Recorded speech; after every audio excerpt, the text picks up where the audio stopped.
Hi guys. So we read the stories Julian tells, and we also read more stories Julian tells.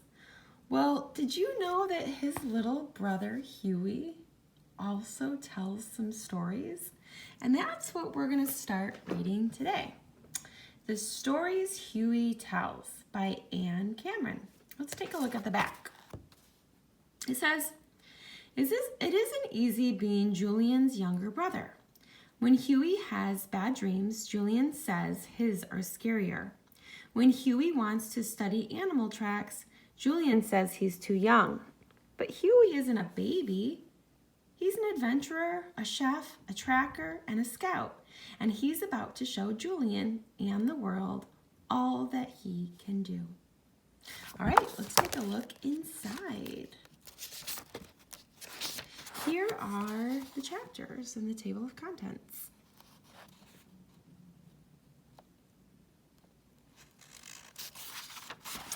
All right. Chapter 1. Blue light, green light. My brother Julian isn't scared of the dark. Nighttime doesn't bother him. He just gets into bed, puts a pillow over his head, and goes to sleep. Not me. I don't like the dark, and I get scary dreams. One I dreamed lots of times, and every time I dreamed it, it got worse. Finally, I told it to Julian. I was walking in a high place, then all of a sudden, I went over a cliff. The whole world just dissolved. I was falling straight down to the bottom of the universe. I was going to hit it and die. Then what? Julian asked. I woke up. That's nothing, Julian said. I've had much scarier dreams than that. Once I dreamed a lion licked my face, but I wasn't even scared. A lion is not like falling, I said. He made me mad. He always acts like nothing I say is important. It's no use telling you anything, I said. I told my mom my dream, how when I was falling, it was like my stomach climbed up into my head. She said maybe the dream wouldn't happen anymore if my body had more calcium. She said she'd fix me warm milk with honey before I went to bed. I told my dad my dream. I was falling through nowhere, I said. There wasn't one solid thing anywhere, and I just kept dropping faster and faster all the way to the bottom of the universe. Huey, my dad said, the universe doesn't have a bottom, so you can't hit it. And there isn't any nowhere. Every place is somewhere. In the dream, it's like I'm paralyzed, and it seems like I'm nowhere. Maybe your mattress is too soft, my dad said. I'll put a piece of plywood under it. And he did. But the next night, even with calcium and plywood, I was falling just the same. Plywood didn't fix it, I told my dad. I still feel like I'm falling through nowhere. He had just come home from work. Give me time to think, he said. He went into the house and sat in his favorite chair. He put his elbows on his knees and his chin in his hands. He shut his eyes and pulled his hair. He sighed. Then he opened his eyes and smiled. I have just what you need in the basement, he said. He ran down the basement stairs and came up with something in a bag. Come on, he said. We went straight upstairs to my bed. He reached into the bag like a magician.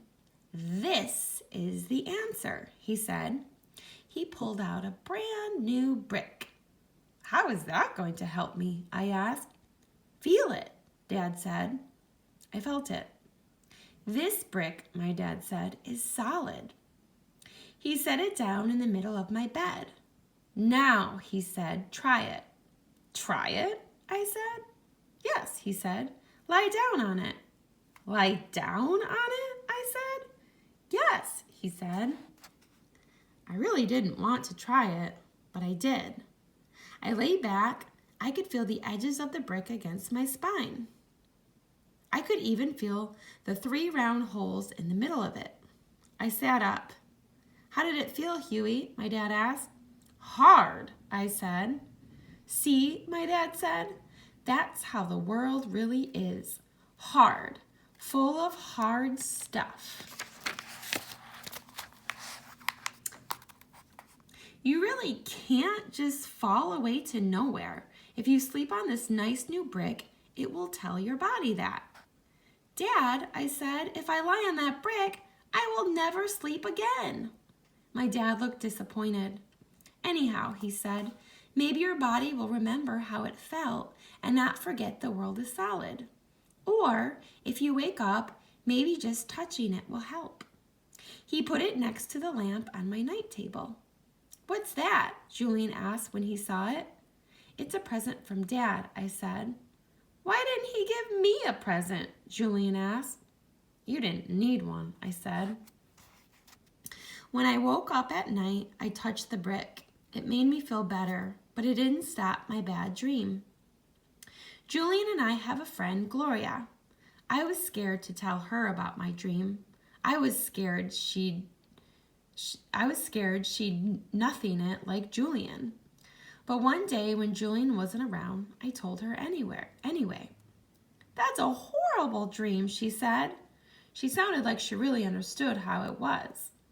Even though she was understanding a horrible thing, her understanding made me feel good. Do you get scary dreams? I asked. Sometimes, she said, real bad ones. And she told me about them. The worst was about some bad guys with guns trying to break down the door to her house. She and her mom and dad pushed and pushed against the door to hold the bad guys back.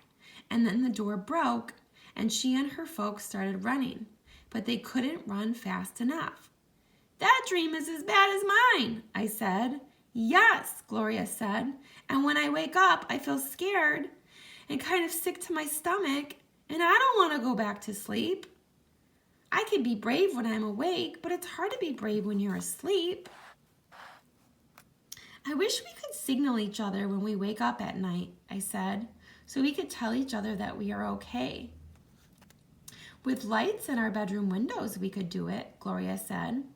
I could see yours shining and you could see mine. We should do it, I said. So we asked our folks for permission to buy lights and hang them in our windows. Gloria's folks said she could do it if I could. My folks said I had to ask Julian. I thought he would say no, but he didn't. He said it was a good idea. My dad drove us to the hardware store. We bought reflector lights with strong clamps and colored reflector bulbs. Gloria bought a green bulb. Julie and I bought a blue one. My dad let the 3 of us out of the truck at Gloria's house. The clamp on the light was hard to open. Gloria's mom and dad clamped it to the windowsill for her. Gloria screwed in the bulb and plugged in the light. It worked. At our house, we got our light fixed up just like Gloria's, and Gloria stayed for supper. Afterwards, she went home so we could test our signals. Julian and I went up to our room. Exactly at 9, we screwed in the bulb. Our blue light shone out. Down the street, there came an answer, a green light glowing in Gloria's window. It works, Julian said, and it isn't quite so dark in here. Sometimes it gets too dark. That's why I sleep with a pillow over my head. I was surprised. I thought you liked the dark, I said. A whole lot of it is too much, Julian said. I thought, maybe it wasn't just me and Gloria that didn't like the dark. Maybe it scares everybody a little. If it gets too dark, I told him, you can come and get in bed with me sometimes. And now, sometimes he does. There's one good thing about the dark. In daylight, our signals don't show up. It's the dark that makes them beautiful. I don't have falling dreams anymore. I don't know why. Maybe the reason is the plywood. Maybe it's my brick. Maybe it's hot milk with honey. Maybe it's because I know everybody is scared sometimes. Now, when I wake up at night, there's a blue glow in our room. I know our light is shining strong to Gloria's house. I get up and go to the window. Beyond lots of dark houses, I see Gloria's green light. It is steady and bright, like a beam from a lighthouse that guides ships away from danger. I know from her house, ours is that bright too. I stand a long time at the window, looking out from our lights to hers, feeling happy. We are okay, me and Julian and Gloria. The end.